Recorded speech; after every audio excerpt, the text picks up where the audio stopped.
Hey everyone, here's a question. How much did you spend on food last week? Do you actually know? Most people do not.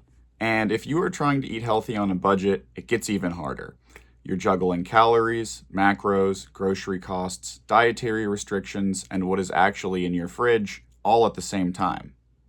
We built an app that handles all of that in one shot.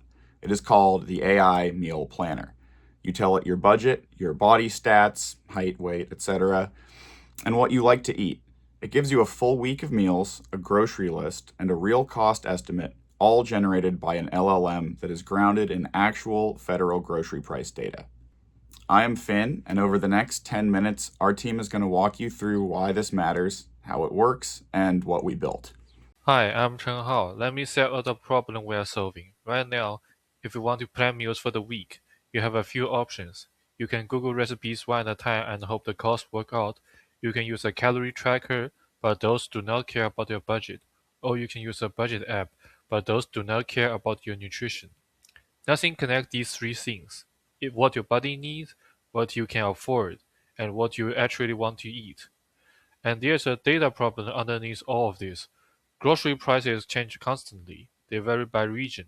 A dozen eggs in Worcester, Massachusetts might be a 2.96 at Walmart right now, but the national average from the Bureau of Labor Statistics says 2.58. If your meal planner does not know real prices, the budget feature is just guessing. So we ask, can we use AI to solve the optimization problems, and can we ground it into real price data so the budget can actually mean something? Hi, I'm DingYuan. Let me show you what we built. When you open the app, you see this input form. You set your weekly grocery budget. This quickly select button let you pick common amount like 50, 75, 100, 150. If you set it below like let's say 40, the app's gonna warn you that it's going to be tight. And below that, you enter your body stats, age, sex, weight, height, and your active level from sedentary up to very active. As you change this, you will see here.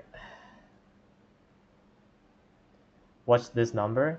This is like estimate your total daily energy expenditure, your TDE. So this calculate live using the Muffin Sinjuro equation. It updates in real time as you type. And then you pick a goal. Lose weight, subtract like 500 calories. Steady, keep this same. Gain as like another 300 calories.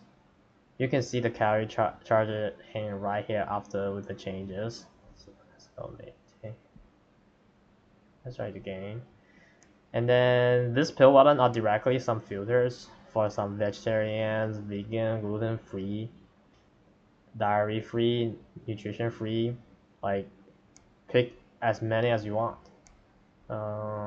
And at the text bar at the bottom, special right here, you can type things like I like Asian foods and no seafoods, or somewhere like meal prepare friendly for weekly night. And then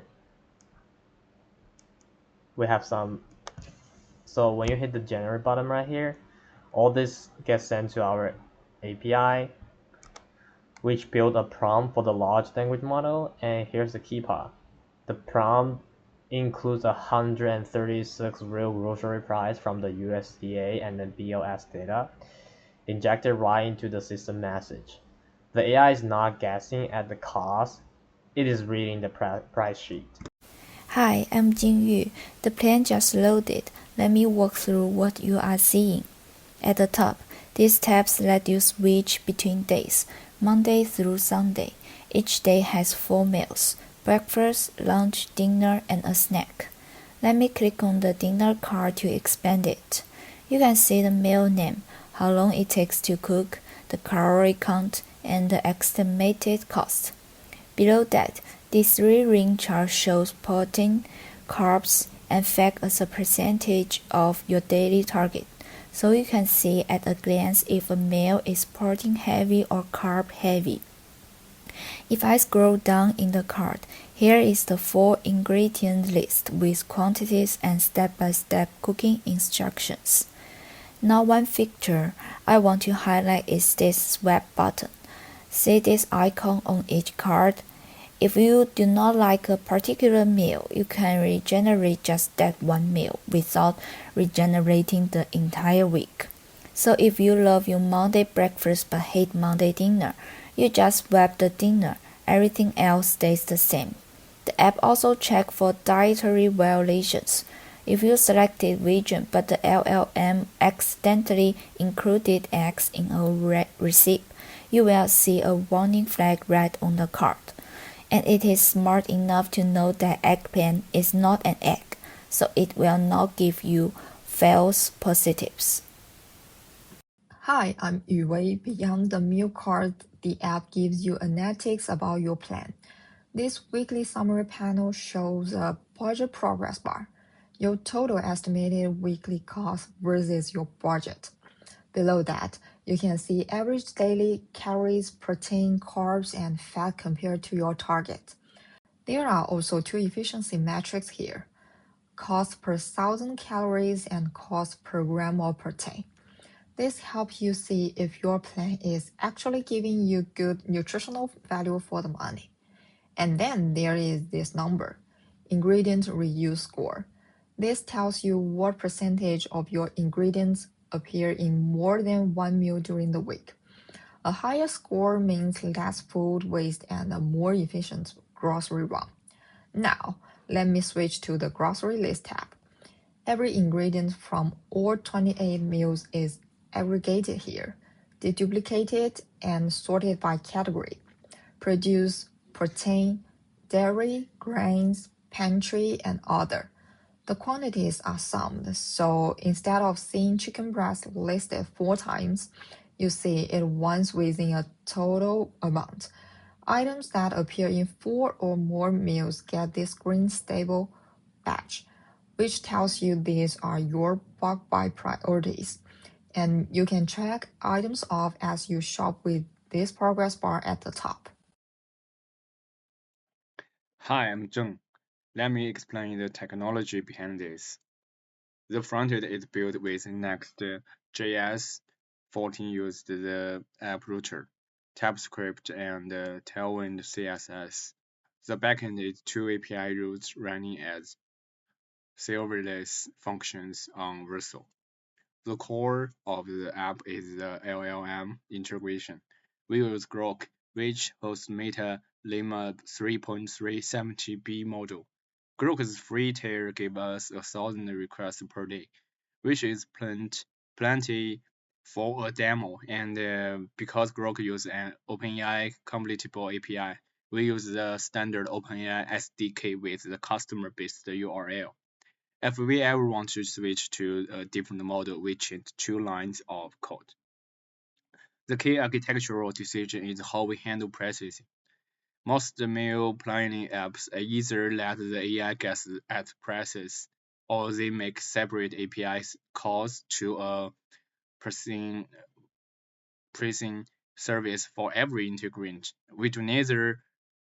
We completed 136 item price table from 3 federal data resources: USDA Economic Research Service fruit and vegetable prices from 2023, Bureau of Labor Statistics average price data from February 2026, and USDA meat price spreads from January 2026.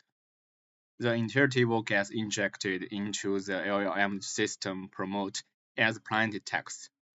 It's only about 850 tokens, which is a tiny fraction of the context window. But it means the model generates cost estimates from real data in a single inferences pass. No post-processing, no separate press API, no fallback chains. After generation, we run a validation layer that compares the LLM's cost against an independent 215 item lookup table. We found the LLM systematically and underestimates by about 20%. So we apply a celebration multiple of 1.25 plus a 60-cent pantry overhead per meal. The validation score you see in the app reflects the raw LLM accuracy before celebration. The whole thing deploys it to Vercel free tier with zero configuration. Push to GitHub, connected the repair is the API key, and it is live. So, to bring it all together, what makes this different from other meal planners? First, the prices are real. They're not hallucinated, they're not guessed. Every cost traces back to a federal data source. We even layer in local Walmart prices for our area on top of the national averages, and there's room to add in similar data sources to this in an ongoing way. Second, it's one system, one pass. The LLM handles nutrition, preferences, and budgeting simultaneously. There's no duct tape between separate services being stuck together. Third, it's honest about its limitations. The validation layer tells you exactly how well the AI's cost estimates match the real data. We're not trying to hide uncertainty, we're measuring it, measuring the difference. For future work, we would integrate the Kroger API for real-time store-specific pricing, add user accounts with a database platform like Supabase so people can save and compare plans week over week, and maybe even connect to the Instacart developer platform so you could order your grocery list with one click from the app. If you are a student trying to eat well on a budget, or anyone who spends 20 minutes every Sunday night wondering what to cook this week, this is the tool we wish we had. Thanks for watching. The app is live on Vercel and all the code is on GitHub.